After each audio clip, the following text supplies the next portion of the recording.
की एवढा 20 वर्षाचा प्रवास म्हणजे पहिल्यांदा मीच म्हटलं की काळी चहा काळी कॉफी मला नको, एवढी गोड बायको आणि काळी चहा प्यायला देतोय. पण टुडे इज अ कंडिशन की त्यांच्या अगोदर मी पहिली ती कॉफी पीत असते. तर मी विनंती करेन की ज्यांनी प्रिव्हेन्शन माझ्या आयुष्यात आणलं आपलं मनोगत व्यक्त करावं.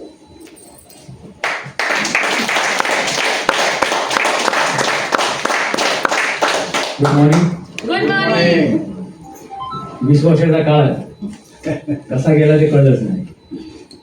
आता 2026 मध्ये 23 जानेवारी 2006 मध्ये फॉर्म साईन केला होता आणि या बिझनेसमध्ये आलो. पण ज्यावेळी बिझनेसमध्ये आलो त्यावेळी बिझनेस हा फोकस नव्हताच. मुळे सगळ्यांचा असा फोकस असतो की हेल्थ, तो हेल्थ फोकस ठेवून आलो. पण काही गोष्टी अशा घडल्या की असं वाटलं की बिझनेस करणं योग्य आहे. ही खूप मोठी स्टोरी आहे. पण बिझनेस जेव्हा सुरुवात केलं त्यावेळी जसं की काही ठिकाणी जसं राणे साहेबांनी सांगितलं की एवढी नशा होती की पॅशन होतं की रात्रीचे शेवटचे ट्रेन बघून एकदा तरी प्लॅटफॉर्मवर राहिले. कारण ट्रेन बंद झाल्या, संपलं ना, ट्रेन बंद झाल्या. तो एक जुनून होता. त्या जुनूनने आम्ही ते काम केलं होतं. त्याची आज बघतो ना, जे पेरतं तसं उगवतं. त्याप्रमाणे जसं आम्ही काम केलं त्याचे फळ आम्हाला मिळाले. तसं सुरुवात झालं की फोकस बिझनेस नव्हताच, हेल्थ होतं. त्या हेल्थच्या दृष्टिकोनातून खूप काम केलं. पण जसं जसं पुढे पुढे आलो त्यावेळेस सुरुवातीला काही ठराविक प्रोडक्ट होते बोटावर मोजण्यावेळी. आता तर पूर्ण रॅक भरलेला आहे. आम्ही 150 जवळचा प्रोडक्ट आहे. आता हा प्रश्न पडतो की जसं सांगितलं की पूर्वी आम्ही पेशंट शोधायचो. पण जसं जसं पुढे पुढे आलो की सगळं की पेशंटची जरूर नाही, ते इथे सगळ्या माणसांना जरुरी आहे. तर लोकांना ते समजायला लागलं. काही वेळ लोक समजली, काही लोक नाही समजली. माझा एक फंडा आहे, नाही समजलं मी एक स्टोरी समजली. स्टोरीमध्ये कसं झालं की लोकांना समजते की काय आहे काय नाही. बाकी काय नाही, लोक स्टोरी घेऊन लक्षात जाणार. आणि आज मी सांगतो, तुम्ही जेव्हा घरी जाल ना तेव्हा ती स्टोरी घरी घेऊन जा. तर स्टोरी अशी आहे, एक साधी स्टोरी. एक राजा असतो. तर राजाला काय मुलबाळ नसतो, बरोबर. आता आपला उत्तराधिकारी त्याला नेमायचा असतो. कसं नेमणार त्याला? त्या ठिकाणी माणूस पण हुशार पाहिजे ना. असा हैरा गेला कोणाला पण ठेवू शकत नाही. मग तो एक डोका लढवतो. तो एक दरवाजा बनवतो. सांगतो की हा दरवाजा जो कोणी उघडेल त्याला मी उत्तराधिकारी बनवणार. पण तो दरवाजाच्या बाहेर काही असे गणिताचे एक सूत्र असे लिहून ठेवतो की जो सूत्र सोडवेल तेव्हाच हा दरवाजा उघडेल. तर राजा दवंडी पिटते सगळीकडे, चर्चा होती, बीबीसीवर न्यूज येतेच, बरोबर आहे. राजाचा उत्तराधिकारी बनायचं म्हणजे काय, सगळे उत्सुक असतात. हौशे नवशे गवशे सगळेजण येतात, बरोबर. येतात, बघतात ते सूत्र काय नाही. मोठे मोठे गणित तज्ज्ञ पण येतात. 15 दिवसाचा कालावधी दिलेला असतो. गणित तज्ज्ञ येतात, ते पण बघतात, कळतच नाही, निघून जातात. शेवटचे 2 दिवस राहिले असतात. बाजूच्या राज्यातून 2 गणित तज्ज्ञ एकदम येतात आणि त्याच राज्यातला एक शेतकरी येतो. ते गणित तज्ज्ञ येतात, ते बघतात, खूप प्रयत्न करतात सोडवण्याचा, काय सुधारतच नाही. मग बिचारा शेतकरी येतो राजपूत साहेबांना. सिंपल, बस एकदम सिंपल. हा बिझनेस एवढा सिंपल आहे ना, लोक खूप कठीण करून ठेवतात. एकदम सिंपल. तो शेतकरी येतो पहिला निरीक्षण. दरवाजाचं निरीक्षण पहिला करतो, कानाकोपऱ्यात सगळं बघतो काय असं. ठीक आहे, बघतो त्या गणित. आता तो गणित बघतो, ते सूत्र बघतो, तो कर्म मला कसं सोडता येणार आहे, बरोबर. बघतो जाऊन ते आपले बस की बात नाही. तो जातो फक्त दरवाजा ठीक एका फक्त कोणाने दरवाजा ढकलतो, दरवाजा उघडतं. चमत्कार झाला. सगळे जे दरबारी असतात ते नाव त्याचा जय जयकार करतात. राजा पण जय जयकार करतो. शेवटी राजा म्हणतो, तुला कसं काय जमलंय? सगळे विचार, सुद्धा कसं काय जमलं? ते शेतकरी बिचारा बोलतो की मी आलो बघितलं, बघा गणित बिणित आपल्याला काय सुटणार काय नाही, बरोबर आहे. बरं, एवढे मोठे मोठे गणित तज्ज्ञ सगळे येऊन गेले, त्यांना उघडलं तर मी कसं उघडेल? पण आधी एक काम करूया, पहिली समस्या काय ते जाणून घेऊया. दरवाजा का उघडत नाही अशी ही समस्या ना, दरवाजा का उघडत नाही. म्हणून मी विचार केला काही दरवाजा ढकलून तर बघूया.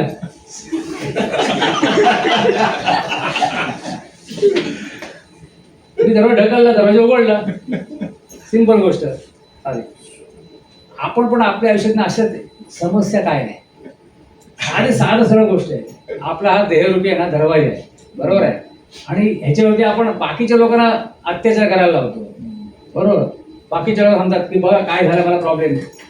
समस्या काय, समस्या आपल्यामध्येच आहे, बरोबर. आपण ती जाणून घेतली पाहिजे काय नक्की. साध्या साध्या गोष्टी आहेत. बघा आता आजार होतात, कशामुळे होतात? आपण बाहेरचे जे नको असलेले पदार्थ खातोय ना, बरोबर. लोकांनी दिले, आपण खाल्ले, आपण अजाणतेपणाने खाल्ले, आपल्याला प्रॉब्लेम्स निर्माण झाले. मग आपण याचा शोध घ्यायला कुठे जातो? कोणा सांगतो? डॉक्टरांना. शोधा काहीतरी झालंय बघा आता. सूत्र ते बिचारे गणितसूत्र शोधताय सगळं, काय उघडत नाही. बघा घरी अवस्था आहे ना, काय उघडत नाही. मग काहीतरी द्यायचं, औषध द्यायचं. औषध दिल्यानंतर मग माहिती आहे, डॉक्टर माहीत असतं की कुठपर्यंत सॉल्व्ह होणार आहे, बरोबर आहे, आणि कुठपर्यंत थांबवणार आहे टेम्पररी. त्याच्या पुढे डॉक्टर आणखी प्रयत्न करत असतात. पण समस्या साधी सिंपल गोष्ट आहे ना. काय त्या फार्मरने, शेतकऱ्याने काय केलं? फक्त दरवाजा ढकलला. आपलं पण काय करायचं, आपलं आरोग्य जर आपलं ठेवायचं, आपलं दरवाजा जर चांगलं ठेवायचं, तर काय सिंपल साध्या सरळ गोष्टी आहेत. रोजच्या आयुष्यात ज्या लागणाऱ्या ज्या गोष्टी आहेत त्या फक्त बदली करायच्या आहेत. सिंपल आहे. बघा आता हे का बदली करायच्या आहेत? आज जर बघितलं तर न्यूजमध्ये एवढ्या गोष्टी येत आहेत की बऱ्याचशा लोकांना आज जास्त शौकीन आहेत की ऑनलाईन मागवणे. एवढे त्याच्या प्रेमात असतात की काय समजत नाही. प्रत्येक गोष्ट ऑनलाईन मागवली, साध्या साध्या गोष्टी. पण ह्या ऑनलाईन मिळतं काय?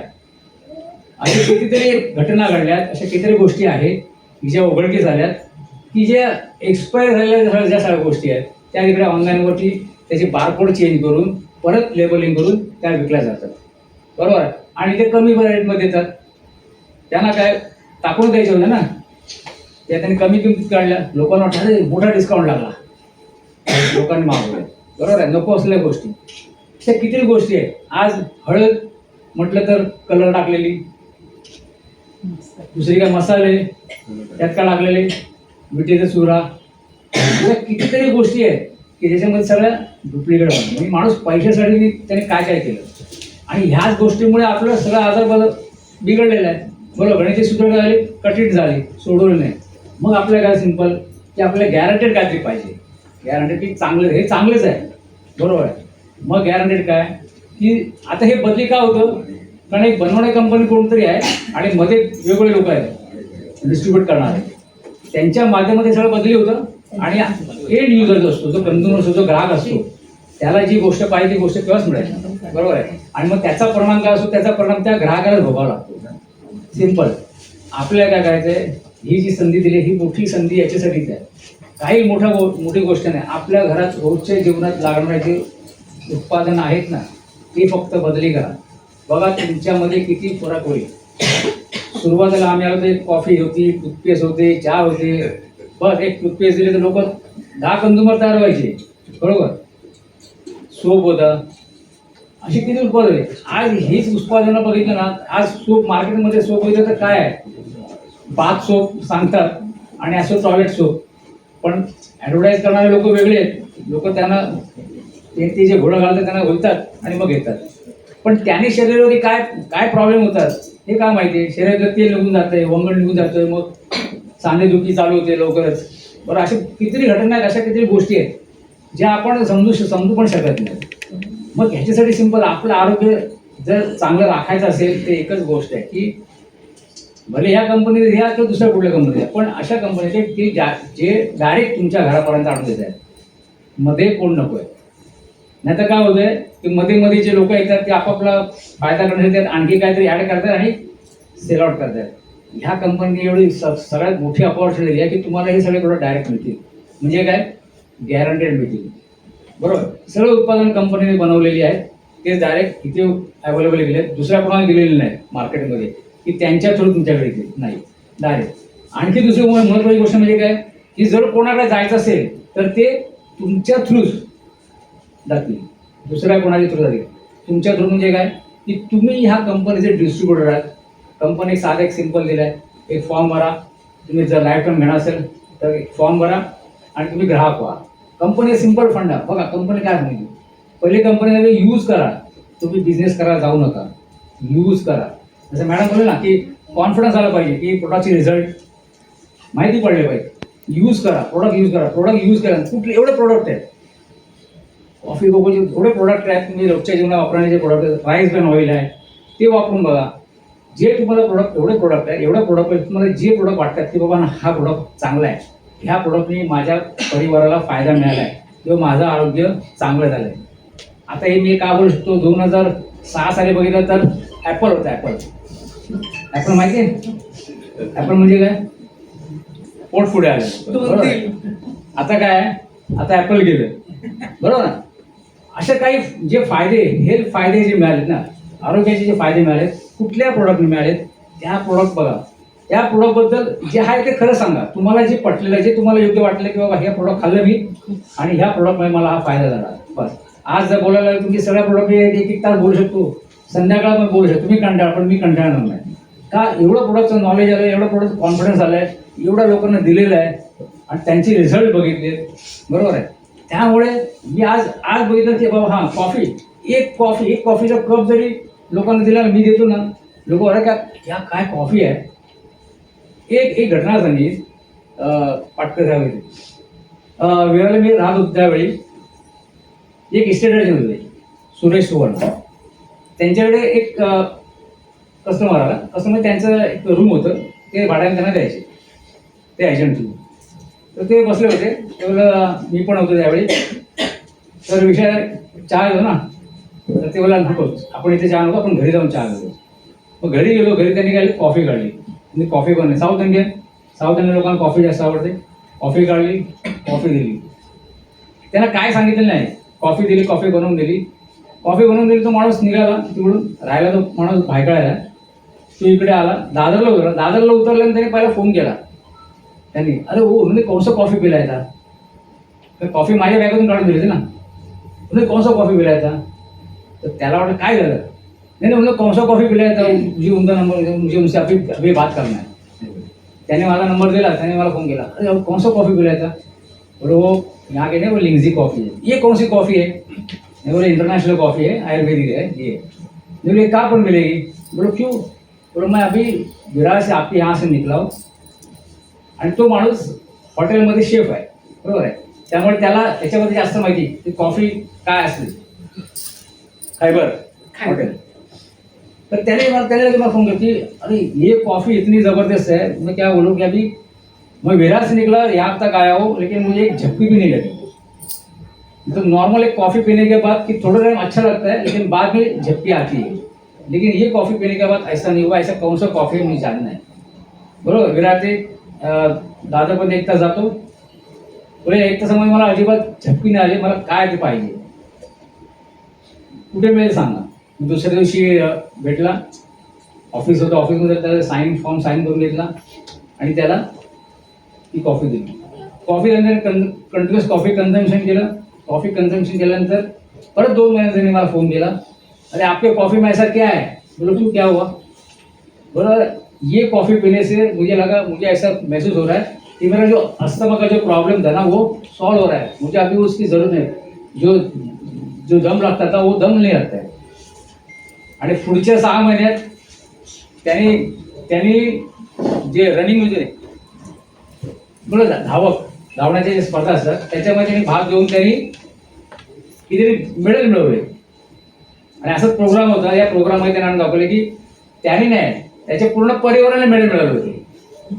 या फक्त एका कॉफी फक्त काय दिली, तर कॉफीमुळे कंझ्युमर. आज ती व्यक्ती बिझनेस करत नाही, पण ती आज ती रेग्युलर कन्झम्पशन आहे, रेग्युलर ग्राहक आहे, रेग्युलर प्रोडक्ट कन्झम्पशन करते. का, मी त्यांना बिझनेस सांगितलं नाही, बरोबर. त्यांना बिझनेस माहिती आहे, पण ते मला बिझनेस करता येत नाही माझ्या नोकरीमुळे, पण मी रेग्युलर ग्राहक राहील. त्याला काय, फक्त एक कॉफी. आता हे प्रोडक्टचे रिझल्ट्स आहेत ना, बरोबर आहे. एवढं मोठं चांगलं केलं आहे. आपण नको ते गणितसूत्र सोडवत बसलोय. दुसरं काय, सगळ्यात मोठी संपत्ती आपली काय, हेल्थ आहे. बरोबर आहे. आणि दुसरी काय, वेल्थ, जे लोक सगळं सकाळपासून रात्रीपर्यंत त्याचे पाठीत पडलेत ना, बरोबर आहे, ते पण सोपं आहे. आणि मला सांगा, पैसे कमवतो आपण कशासाठी कमवतो? त्या पैशाचा काय करतो? रोज लागणारे उत्पादन खरेदी करतो ना, बाकी काय त्यासाठी पैसा लागतो आपल्याला ना. जर ते फुकट मिळाले तर आपल्या पैसे कमायची गरज काय, बरोबर ना. सिंपल गोष्ट आहे, त्याच गोष्टी आपण खर्च करतोय. मग विचार करा की तुम्हाला लागण्याची उत्पादन बाहेरून घेण्यापेक्षा आपण तीच उत्पादनं जर आपल्याला लागणारी ज्या गोष्टी आहेत त्या गोष्टी फक्त इथून घेतल्या, बरोबर आहे, तर आतापर्यंत काय होत होता, तुमचा खर्च होत होता. जर त्या गोष्टी इथून जर तुम्ही खरेदी करायला लागला तर ती तुमची इन्व्हेस्टमेंट होईल स्वतःवरती. आणि मी सांगतो, ज्यावेळी तुम्ही 4-5 महिने तुम्ही रेग्युलर वापरायला सुरुवात कराल ना, त्याच्यानंतर तुम्ही फील कराल की आरोग्य काय चीज आहे. हळूहळू एका रात्रीत तुमचं आरोग्य सुधारणार नाही, पण तुम्ही रेग्युलर प्रोसेसमध्ये राहाल ना. प्रोसेस इम्पॉर्टंट, 9 महिन्याची प्रोसेस आहे ना प्रत्येकाला. प्रोसेसमध्ये राहाल ना, तुम्हाला कळेल की रिझल्ट कसे चाललेत, माझी हेल्थ किती सुधारत चालली, बरोबर आहे. तर हा सिम्पल बिझनेस आहे एकदम. तुम्ही जाताना डोक्यात लक्षात ठेवा की आपला दरवाजा कसा आहे, आपण तो किती कठीण करून ठेवला आहे. जास्त गणिती सूत्रात भानगडीत पडायचं नाही. सिंपल काय, दरवाजा ढकलायचा आहे. म्हणजे काय सिंपल काय, आपल्याला हे प्रोडक्ट, ही उत्पादनं वापरायचे, त्याचे रिझल्ट तुम्हाला मिळते. कुठल्या गोष्टी मला फायदा झाला आहे, बस त्या फायद्यापैकी एक फायदा जर तुम्ही लोकांना सांगितलं ना, तुमचा नेटवर्क तयार होईल. आज माझं नेटवर्क हे असंच तयार आहे. तर मी पण विश्वास नव्हता केलेला की एक वर्ष मी काही बिझनेस केलेला आहे. 1 वर्ष मी फक्त प्रोडक्ट कन्झम्पशन केलेलं आहे. हे बरोबर, कारण ही सिस्टम त्यावेळी मला पण पसंत नव्हती, मार्केटिंग पसंत नव्हतं. पण ज्यावेळी बोलतो ना, प्रोडक्ट खाल्ल्यानंतर प्रोडक्ट आपण तुम्हाला बोलायला होतो, तुम्ही बोला दिल से, अगर आप कोई भी चीज़ करते हो तो उसका रिझल्ट आपको मिलता ही मिलता है. वैसे ही गोष्ट जर तुम्ही खरं तुम्ही मनापासून तुम्ही जर खाल्लीत ना, तर तुम्हाला कळेल. आणि ॲटोमॅटिक तुम्ही सांगाल की अरे, तुम्हाला समोरचा म्हणून दिला की अरे एवढा काय करायचं मला. सिंपल गोष्ट आहे, ही गोष्ट फक्त बदल, या गोष्टीमध्ये तुम्हाला काय मिळेल हे बघ, आणि हे योग्य होतं वाटलं तर तू कन्झम्पशन कर. बाकी के लोग, दुनिया में बहुत सारे ऐसे लोग बैठे आपको उल्लू बनाने के लिए, बराबर है. अगर आप अपने आप को उस कैटेगरी में रखना चाहते हैं तो आपकी मर्जी है. बराबर, हर कोई अपने दिल का मालिक है ना. जो सोचता है वैसा वो कर सकता है, ऐसा कुछ नहीं. हे सिंपल आहे, बिझनेस सिंपल आहे. आपल्याला फक्त काही गोष्टी बघायच्या आहेत, ठीक आहे. दुसरी गोष्ट की तुम्ही काही लोक नवीन आहात, बरोबर, अजून काही आयडिया असेल तर आज मी 20 वर्ष आहे, मला 20 वर्षाचा अनुभव आहे ना. तो तुम्हाला काही मीटिंग्समध्ये तुम्हाला मिळेल. काही मीटिंग्समध्ये आला तर तुम्हाला मिळेल की तुम्हाला 20 वर्ष यायची गरज नाही, बरोबर. ज्यावेळी आम्ही सुरुवात केली काहीच नव्हतं, म्हणजे त्यावेळी आज विश्वास करणारं एवढं मोठं ऑफिस आहे, बरोबर आहे. तेवढं ऑफिस म्हणजे केवढं, तर फक्त एक माणूस समोर आणि एक माणूस इकडे, एवढं ऑफिस होतं. त्यावेळी विश्वास ठेवण्याची गोष्ट नव्हती ना, पण आज विश्वास ठेवू शकतो ना. आज कंपनीला 32 वर्ष 33 वर्ष झाली. आपल्या भारतामध्ये कंपनीला येऊन 25 वर्ष झाली, बरं. आम्हाला विश्वास नव्हता की खरोखर असं काय फळबळ असतं का, गॅनोडोमा असतं काय, ते पण आम्ही जाऊन बघितलं, बरोबर आहे. आता त्याची पण तुम्हाला गरज नाही, तुम्हाला मलेशियाला जायची गरज नाही. आता भारतामध्ये जे फॅक्टरी चालू झालेली आहे, इकडे पण कल्टिवेशन केलं जातं. इकडे पण तुम्हाला बघायला मिळेल की खरोखर गॅनोडोमा काय आहे, काय गोष्ट आहे. या सगळ्या गोष्टी आज बघायला गेलं तर आज मोठा हायवे तुमचा तयार झालेला आहे. फक्त तुम्हाला काय करायचं आहे, तुम्हाला यायचं आहे, तुम्हाला ठरवायचं तुमच्या गाडीचं स्पीड किती ठेवायचं आहे. तुम्हाला वाटतं की 40 जायचं आहे, 40 जा. प्रोडक्ट कन्झम्पशन करत राहा, तुम्हाला स्वास्थ्य मिळेल. मला असं वाटलं आता असं क्लिअर झालं, म्हणजे काय प्रोडक्ट चांगले वाटले, मग तुम्हाला वाटलं चला थोडा स्पीड वाढवूया. मग तुम्ही 60 वर घेऊन जा. 4 लोकांना सांगा, 10 लोकांना सांगा, बरोबर. 10 लोक काही ते 40च्या स्पीड झाली, बरोबर आहे. ते 40चा स्पीड आणि तुमचा 60चा स्पीड, ती झालं 100चा स्पीड, बरोबर. हे वाढत जाईल ऑटोमॅटिकली. आणि जे तुम्हाला पाहिजे, जे तुमचं स्वप्न आहे, जे तुम्ही ठरवलं आहे की तुम्हाला आयुष्यात काय पाहिजे, ते तुम्ही इझिली इथे मिळू शकता. बघा, माणूस आहे ना, माणूस, बरं, सगळ्यात श्रेष्ठ जन्म कोणाचा आहे? माणसाचा आहे. का? फक्त माणूसच आहे जो फक्त विचार करू शकतो. आणि मानवाला ती शक्ती दिली आहे की तुम्ही तुमचं कर्म चांगलं करण्याची, बरोबर आहे. सांगितलं की 84 लाख योनीमधून फिरल्यानंतर माणसाचा जन्म मिळतो, बरोबर आहे. आणि ह्या जन्मानंतर काय अवस्था प्रत्येकाला? मोक्ष हवा असतो का? परत त्या 84 लाख योनीत जायचं नाही ना. हा व्यवसाय ना, हा व्यवसाय मला मोक्षाचा द्वार ना, दरवाजा ना तो उघडा करून देतो. सिंपल गोष्ट आहे, साधी गोष्ट लक्षात ठेवा. दुसरा कुठलाच नाही, कुठलाच बिझनेस, कुठलाच व्यवसाय तुम्हाला नाही मिळणार. बघा इथे काय होतं, इथे आपण प्रत्येकाला मदत करतो, हेल्प करतो, बरोबर आहे. माझा प्रॉब्लेम सॉल्व्ह झालाय, तुझा पण प्रॉब्लेम सॉल्व्ह होईल, बरोबर. दुसरी गोष्ट सगळ्यात महत्त्वाचं, हा मोक्षाचा दरवाजा का देतो ओपन, की असं सांगितलेलं जातं की सगळ्यात श्रेष्ठ दान काय, अन्नदान, बरोबर. अन्नदान. विचार, ह्या 84 लाख लेडी म्हणजे 84 लाख जीव आहेत ना, जीवात्मे आहेत, बरोबर आहे. त्यांना जर तुम्ही सर्व केलं, बरोबर आहे, तर त्यांच्या इच्छा आकांक्षा जर तुम्ही पूर्ण केलं, त्यांना लागणारे जे भोजन आहे हे जर तुम्ही दिलं, बरोबर, तर तुम्हाला मोक्षाचा द्वार उघडेल, बरोबर. मग आता हे 84 लाख येऊन आता हे एवढे जीवजंतू कुठे तुम्ही शोधा जाणार, बरोबर. कोणाला कसं आपल्या पिढीत काय पाहिजे आपल्याला कसं घालणार, बरोबर. साधी सिंपल गोष्टी आहे. आपल्या शरीरात एकावरती 27 शून्य एवढे जीव जंतू आपल्या शरीरात आहे, एवढे जीव जंतू आपल्या शरीरात आहे. आणि महत्वाची गोष्ट म्हणजे काय, आपण त्यांना लागणारे जे अन्न ते देतच नाहीये, म्हणून तर प्रॉब्लेम आहे ना, म्हणून तर प्रॉब्लेम आहे. आपले शरीर काम नाही का करत आहे, की आपण त्यांना लागणारे जे अन्न ते देत नाही. म्हणून बघा, तुम्हाला जर तुम्ही काम केलं आणि जर तुम्हाला पगार दिला नाही तर तुम्ही काम कराल काय, काय करणार तुम्ही, आले स्ट्राईक, बरोबर. स्ट्राईक, काम करायला सोडून देणार ना. तसंच आपले शरीर पण जे हा जीवजंतू काम करायचे सोडून दिले ना, मग काय होणार, तिथे पर्टिक्युलर आजार तयार होणार, बरोबर आहे. मग आपण आपल्या शरीराचे जीवजंतू आहेत ना, त्यांना लागणारं भोजन द्या. मग ते लागणारं भोजन म्हणजे काय, आपली स्पिरुलिना, नैसर्गिक वस्तू द्यायच्या, नैसर्गिक गोष्टी द्यायच्या, आपल्या केमिकल नाही, ऑर्गॅनिक. स्पिरुलिना द्या, गॅनोड्रामा द्या, कॉफी द्या, असे बरेचसे जे आहेत हे नॅचरल स्वरूपात जे आणलेले आहेत ते तुम्ही द्या. आणि त्याचाच परिणाम आहे की तो माणूस त्या आजारातून बरा होतो. कारण त्या जीवजंतूंना जे पाहिजे ते मिळालं तर ते ऑटोमॅटिक काम करायला लागतात. तिथला जी समस्या निर्माण झाली, आपण आजाराची म्हणतो ते समस्या म्हणतो, समस्या जी निर्माण झाली ती ऑटोमॅटिकली काय होते, सुधारायला सुरुवात होते. आणि तो माणूस आहे त्या आजारातून तो बाहेर पडतो. आणि तो म्हणतो की अरे ह्याने हे औषध दिलं, औषध नाही, हे तुम्हाला जे तुमच्या जीवजंतू शरीरात लागणारे जे आहेत ना, जे जगणारे, जे त्यांना आपण काय दिलं, त्यांच्या आवडीचं भोजन दिलं, म्हणून त्यांना ज्या स्वरूपात पाहिजे होतं म्हणून, बरोबर आहे. आता ही गोष्ट पण मला केव्हा कळली, हे आता 2-4 वर्षात कळली मला की हे आजार का बरे होतात, का होतात. आणि हे कोणाकडून, माझे मित्र संदीप केरकर साहेब, त्यांच्याकडून मला ही गोष्ट कळली की हा बिझनेस तुम्हाला अध्यात्म पण शिकवतो, एक दुसऱ्यांना मदत करा, बरोबर. ह्या गोष्टी आपण नॉर्मल जीवनामध्ये कुठे आपण विचार करू शकतो, नाही विचार करू शकत, नाही करत आपण, बरोबर आहे. हा बिझनेस थोडा साधा सिंपल आहे. स्वतः चांगले व्हा, स्वतःच्या शरीरात चांगल्या गोष्टी द्या. आणि सिंपल गोष्ट आहे की तुम्हाला ज्या आवडलेल्या जे चांगल्या गोष्टी आहेत त्या तुम्ही लोकांशी शेअर करा. हाच व्यवसाय. Thank you very much.